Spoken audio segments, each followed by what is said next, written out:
This is Knox County Mayor Glenn Jacobs. Small business is the backbone of our economy. Many of them have borne the economic brunt of the COVID-19 pandemic. So please join me during these segments as we learn more about these businesses, which are owned by our friends and neighbors, about the people they employ, about how the pandemic has impacted them, and about their plans for the future. I've been in Farragut and Knox County for almost 30 years, since 1993. I am a general dentist and I'm also a small business owner, so I wear two hats. How has COVID-19 impacted your business? Well, since March 19th through May 6th, our office was shut down, so that was 33 of our working days. During that time, the reopening of our business was very uncertain. We did not know what was coming down the pike, so I was forced to lay off my employees. They collected unemployment while I was in search of loans through the Small Business Administration. It's probably one of the hardest things was the fact that everything was changing so quickly and there was a lot of confusion and uncertainty, not only on the medical side of things with your practice, but also on the business side of things, right?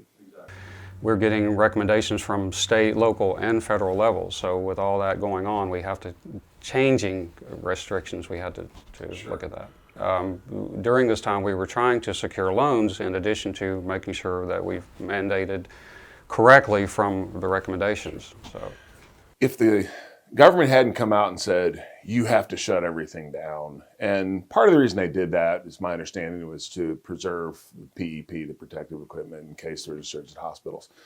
But if they hadn't done that, what would you have done? What would we have been able to do to still provide services for your customers and your patients in a safe way? The buzzwords in our profession are universal precautions.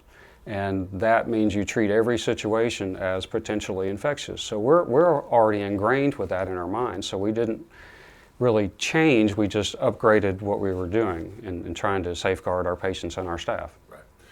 Right. Often when government does things, there's unintended consequences, and do one thing to accomplish this goal without realizing that down the road you're going to have other problems.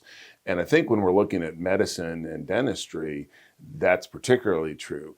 So what do you see as the unintended consequences for your patients and negative health outcomes of not being able to provide these services for almost 2 months? Well, we're concerned that small dental problems can become large dental problems, because if untreated, then things will get worse. Someone who has a cavity that could be filled, simple filling, no big deal, could turn into a root canal and a crown, which, number one, is much more expensive, but also the potential of an abscess and pain adds to the problem. The safety is the first concern. And so with that, we're trying to take advantage of any new technologies that are coming out, because those are also constant and constantly changing. So new technologies, new procedures, new ways of just doing office flow are going to be coming out, and new things are going to be learned about the virus. So we're trying to respond into the future as to what happens there. We just want to keep people safe. Dr. Bowdle, again, thank you for your time, and thank you so much for the services that you provide to the people of Farragut and the Knox County. Thank you, sir.